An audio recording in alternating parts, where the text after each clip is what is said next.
Tem pessoas que utilizam Hebreus capítulo 7, verso 12, para aludir à ideia de que o dízimo foi abolido no Novo Testamento. O que você diz sobre isso? Mais uma vez eu volto à questão, né? Hebreus 7,12 não está se referindo ao dízimo. Ele está se referindo ao sacerdócio. Ele diz que houve um sacerdócio que foi substituído por outro. Então, ele está falando da lei do sacerdócio, porque na lei do sacerdócio levítico, só era sacerdote quem era da descendência de Levi. Aí ele vai dizer que agora não precisava, não é? Essa lei não tinha valor, porque o nosso Senhor, Jesus, que é o Salvador, ele não se tornou sacerdote pela lei levítica, porque ele não era levita, ele era da tribo de Judá. Essa é a explicação que ele está dando ali. Então, com a vinda da nova lei do sacerdócio, Jesus se torna sacerdote. E a lei do sacerdócio levítico dá lugar à lei do sacerdócio de Melquisedeque, do qual Jesus é sacerdote. Então, ele não está tratando aqui no capítulo 7, verso 12, do dízimo especificamente. Ele está tratando do sistema de sacerdócio. E vou ler para que todos possam ver comigo. Verso 11. Se, portanto, a perfeição houvera sido mediante o sacerdócio levítico, pois nele, baseado, o povo recebeu a lei, que necessidade haveria ainda de que se levantasse outro sacerdote, segundo a ordem de Melquisedeque, e que não fosse contado segundo a ordem de Arão? Aí o verso 2 diz, pois, quando se muda o sacerdócio, necessariamente há também mudança de lei. Que lei?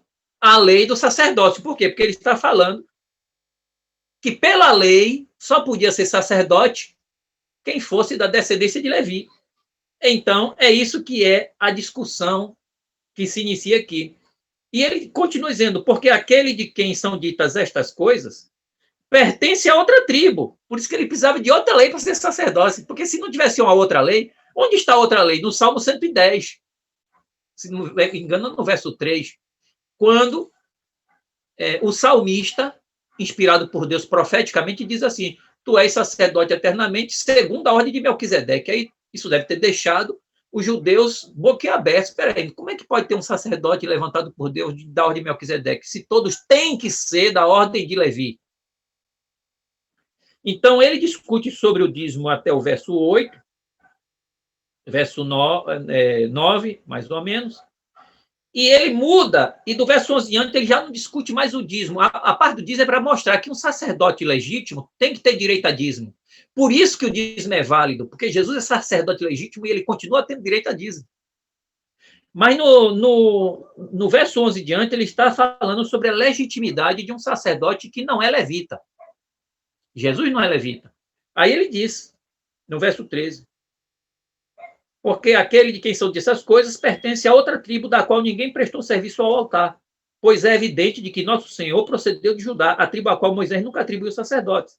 E isto é ainda muito mais evidente quando, à semelhança de Melquisedeque, se levanta outro sacerdote. Agora vem, constituído não conforme a lei de mandamento carnal, mas segundo o poder da vida espiritual. A lei que ele está falando aqui que mudou foi a lei do sacerdócio, que era a lei carnal, que determinava a carne, descendente de Davi, que mudou para a lei espiritual, que é um decreto divino sem precisar de descendência física. É isso que está tratando. Então, o que eu estou dizendo é que... Aí ele cita aqui, olha, não conforme a lei do mandamento carnal, no verso 17 ele diz, porquanto se testifica, tu és sacerdote para sempre, segundo a ordem de Melquisedeque. É o Salmo 110, verso 4. Portanto, por um lado, se revoga a anterior ordenança, a ordenança do sacerdócio, por causa de sua fraqueza e inutilidade. Então, ele está dizendo que a lei sacerdotal, que obrigava o sacerdote a ser levita, foi substituída por uma nova lei que determina que, para ser sacerdote, tem que ser da ordem de Melquisedeque. Um era carnal, genealógico, descendência, e o outro é espiritual, um decreto divino. Jesus não é do genealógico, Jesus é do decreto divino. A lei do genealógico acabou e a lei do decreto divino prevaleceu. Então, o que eu digo é que, resumindo, ao citar o verso 12 do capítulo 7 de Hebreus, os pregadores estão fazendo uma aplicação equivocada da Bíblia, né? Muitas vezes até com o coração sincero, mas deixaram de ler com cuidado o texto bíblico.